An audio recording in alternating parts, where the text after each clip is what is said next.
Important current affair 22 August 2021 in Hindi with PDF. तो दोस्तों पहला क्वेश्चन शुरू करते हैं। 94 किलोमीटर प्रति घंटे की गति से गुजरेगा क्षुद्रग्रह। नासा द्वारा नामित एक क्षुद्रग्रह 2016 एजे 193 पृथ्वी से 3.4 मिलियन किलोमीटर दूरी पर उड़ान भरेगा। क्षुद्रग्रह पृथ्वी और चंद्रमा के बीच की दूरी की तुलना में 9 गुना दूरी से गुजरने जा रहा है। इसे नासा द्वारा संभावित रूप से खतरनाक के रूप में वर्गीकृत किया गया है। यह उन मापदंडों के आधार पर परिभाषित किया गया था जो क्षुद्रग्रह की पृथ्वी के करीब पहुंचने की खतरनाक क्षमता को मापते हैं। भारतीय नौसेना और आईडीएफसी फास्ट में समझौता।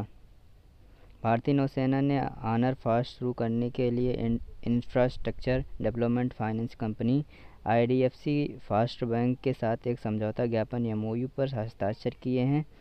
यह भारतीय नौसेना के सेवारत कर्मियों पूर्व सैनिकों के लिए एक प्रीमियम बैंकिंग समाधान, प्रमुख विशेषताओं पर 1 करोड़ रुपए का मुफ्त हवाई दुर्घटना बीमा कवर, मुफ्त खोए हुए कार्ड की देनदारी और 6 लाख रुपए तक की धोखाधड़ी से सुरक्षा शामिल है। सैटेलाइट फ़ोन से लैस होगा केएनपी। असम का काजीरंगा राष्ट्रीय उद्यान केएनपी सैटेलाइट फ़ोन से लैस होने वाला भारत का पहला राष्ट्रीय उद्यान बन गया है। सैटेलाइट फ़ोन का इस्तेमाल पार्क की छह श्रेणियों में किया जाएगा, जिसमें कोई वायरलेस या खराब मोबाइल कनेक्टिविटी नहीं होगी। यह वन कर्मियों को शिकारियों से और बाढ़ जैसी आपात स्थिति से निपटने में सहायता देगा।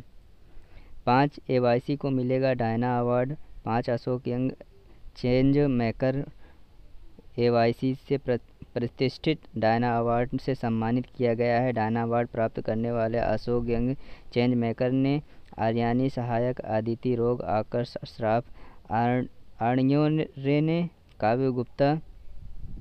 डायना पुरस्कार सामाजिक कार्य या मानवीय कार्यों के लिए एक युवा व्यक्ति को अत्यधिक प्रेरक प्रयासों के लिए दी जाने वाली एक मान्यता है। आरबीआई योजना के तहत बैंकों ने किया है ऋणों का पुनर्निर्धारण। बैंकों ने भारतीय रिजर्व बैंक आरबीआई के नियामक पैकेज 2.0 के तहत जून 2021 तक 25,000 करोड़ रुपए के ऋणों को पुनर्रचना की है।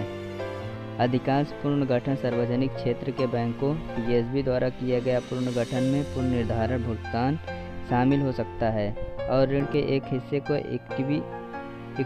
इक्विटी या अन्य विपणन योग्य गैर परिवर्तनीय ऋण प्रतिभूतियों में ऋणकर्ता द्वारा जारी किया जा सकता है। 173 मिलियन यूनिट तक पहुंचेगा भारतीय स्मार्ट बाजार। काउंटर पॉइंट रिसर्च की रिपोर्ट के अनुसार भारत स्मार्टफोन बाजार 2021 में 173 मिलियन यूनिट की रिकॉर्ड ऊंचाई पर पहुंचने को तैयार है, जो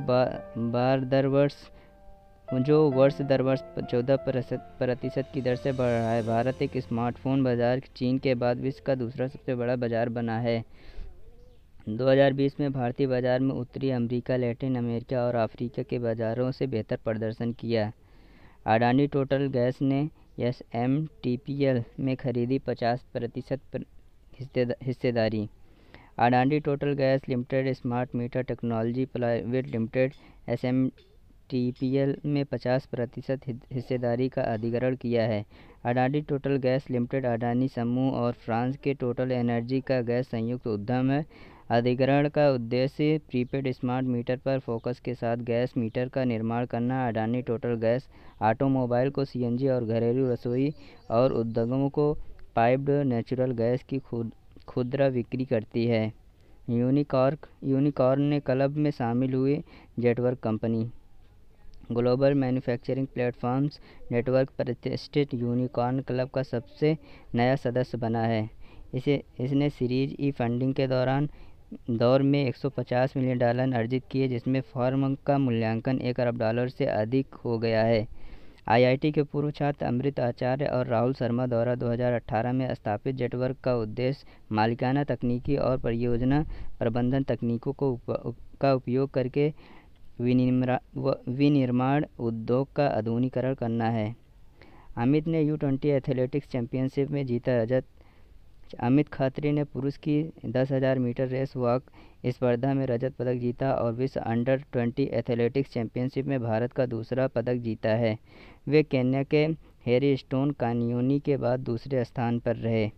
विश्व एथलेटिक्स U20 चैंपियनशिप विश्व एथलेटिक्स द्वारा आयोजित एथलेटिक्स के खेल के लिए द्विवर्षीय विश्व चैंपियनशिप जो अंडर-20 एथलेटिक्स आयु में एथलीटों के लिए आयोजित होता है। टीम डेविड IPL में सिंगापुर के पहले क्रिकेटर। टीम डेविड IPL में खेलने वाले पहले सिंगापुर के अंतर्राष्ट्रीय क्रिकेटर बनने के लिए तैयार हैं। रॉयल चैलेंजर बेंगलोर ने IPL 2021 के 14वें संस्करण के दूसरे चरण के लिए स्वतंत्र T20 सनसनी डेविड को अनुबंधित किया है। IPL में खेलने वाले सहयोगी देश के अन्य खिलाड़ी हैं डिक नैंस, संदीप लामिछाने, रुडोल्फ वान डेन मेवे, रेयान टेन डोसेट और चिराग सूरी। AICF और CAI इंडिया ने की विलय की घोषणा। अखिल भारतीय शतरंज महासंघ AICF और भारतीय शतरंज संघ CAI ने घोषणा की है कि वे देश के खेल को संचालित करने के लिए एक एकल इकाई में विलयित हो गए हैं। AICF भारत में शतरंज के खेल के केंद्रीय प्रशासनिक निकाय है। AICF ने अपने पदाधिकारी के नए सेट के तहत देश में शतरंज को पुनर्जीवित करने के कई पहलों की भी घोषणा की थी। भारत 2026 तक बनेगा 10 और EO विज्ञान और प्रौद्योगिकी मंत्री जितेंद्र सिंह ने 21 अगस्त 2021 को कहा कि भारत 2026 तक 100 और भूकंप वेधशालाओं को ED स्थापित करेगा। भारत में इस वर्ष के अंत तक 35 और भूकंप वेधशालाएं बनने जा रही हैं। भूकंप, भूस्खलन, चक्रवात और सुनामी के मामले में भारतीय उपमहाद्वीप को विश्व के सबसे अधिक आपदा संभावित क्षेत्रों में से एक माना जाता है। केंद्रीय औषधि प्रयोगशाला के रूप में अधिसूचित हुआ NIAB। राष्ट्रीय पशु जैव प्रौद्योगिकी संस्थान NIAB को हैदराबाद में कोविड वैक्सीन प्रशिक्षण सुविधा के लिए केंद्रीय औषधि प्रयोगशाला के रूप में उन्नत किया गया है। जैव प्रौद्योगिकी विभाग ने राष्ट्रीय कोशिका विज्ञान केंद्र NCCS पुणे को केंद्रीय दवा प्रयोगशाला के रूप में उन्नत किया। दोनों सुविधाओं में प्रति माह टीका के लगभग 60 बैचों का प्रशिक्षण की उम्मीद है। इस्माइल साबरी बने मलेशिया के नए प्रधानमंत्री। इस्माइल साबरी याकूब ने 20 अगस्त 2021 को मलेशिया के 9वें प्रधानमंत्री के रूप में शपथ ली। सबरी देश की सबसे लंबे समय तक शासन करने वाली party United Malay National Organisation UMNO के एक अनुभवी राजनेता हैं। मलेशिया के सुल्तान अब्दुल अहमद शाह ने उन्हें नया प्रधानमंत्री नियुक्त किया। उन्होंने संसद के निचले सदन में बहुमत का समर्थन खोने के बाद इस्तीफा देने वाले मुहिउद्दीन यासीन का स्थान लिया।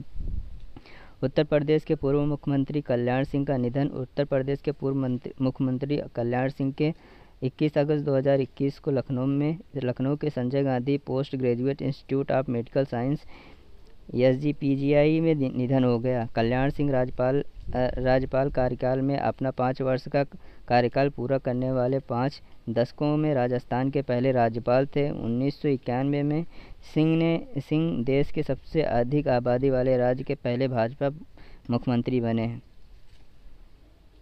NTPC ने बनाया सबसे बड़ा floating solar PV project. National thermal power corporation NTPC limited ने आंध्र प्रदेश के विशाखापट्टनम में एक अपना सिमहाद्री थर्मल स्टेशन के जलाशय का 25 मेगावाट की सबसे बड़ी फ्लोटिंग सोलर PV परियोजना शुरू की है। यह फ्लेक्सिबिलाइजेशन योजना के तहत स्थापित होने वाली पहली और परियोजना भी है। इसमें 1 लाख से अधिक सौर फोटोवोल्टिक PV मॉड्यूल से विद्युत पैदा की क्षमता है। उत्तर प्रदेश ने शुरू किया मिशन शक्ति का तीसरा चरण। उत्तर प्रदेश सरकार ने महिलाओं की सुरक्षा और आत्मनिर्भरता को बढ़ाने के उद्देश्य से मिशन शक्ति के तीसरे चरण शुरुआत की है। इस चरण में लागू की जाने वाली मुख्य योजनाओं में सभी 59,000 ग्राम पंचायत भवन मिशन शक्ति का अच्छा और शुभारंभ, 1 लाख महिला स्वयं सहायक समूहों का गठन और 1246 पुलिस थानों में गुलाबी शौचालय का निर्माण आदि शामिल है। एमओएस ने मणिपुर में लॉन्च किए स्वदेशी उत्पाद। खाद्य प्रसंस्करण उद्योग राज्य मंत्री एमओएस प्रहलाद सिंह पटेल ने 20 अगस्त 2021 को मणिपुर के 7 स्वदेशी खाद्य उत्पादकों का शुभारंभ किया। खाद्य उत्पादों को काले चावल के लड्डू, काले चावल के फल और अखरोट की कुकीज़, तीखा और मसालेदार भुजिया, कबोक मिक्सचर, चपटे चावल से बनी मीठी डिश, मणिपुर कसावा बर्फ़ी, मासूर मुरब्बा और अंजीर के लड्डू। गुजरात ने की जीआईडीसी इकाइयों के लिए राहत पैकेज की घोषणा। गुजरात सरकार ने 21 अगस्त 2021 को जीआईडीसी क्षेत्र में स्थित औद्योगिक इकाइयों के लिए 50 करोड़ रुपए के पैकेज की घोषणा की, ताकि उन्हें कोविड-19 महामारी की दूसरी लहर के कारण लगे झटके के बाद मिल सके। गुजरात औद्योगिक विकास निगम जीआईडीसी ने डीआईडीसी औद्योगिक संपदा में स्थित 50,000 से अधिक इकाइयों को सहायता प्रदान करने के लिए 4 योजना की घोषणा की। मीडिया हस्ती प्रदीप गुहा का निधन। फिल्मी निर्माता और प्रसिद्ध मीडिया हस्ती प्रदीप गुहा का 21 अगस्त 2021 को कोकिलाबेन धीरूभाई अंबानी अस्पताल में निधन हो गया। सेंट जेवियर्स कॉलेज के पूर्व छात्र गुहा को मीडिया, विज्ञापन, मार्केटिंग और ब्रांडिंग के क्षेत्र में 4 दशक से अधिक का अनुभव है। वे international advertising association Asia Pacific region के वाइस प्रेसिडेंट और एरिया डायरेक्टर भी थे।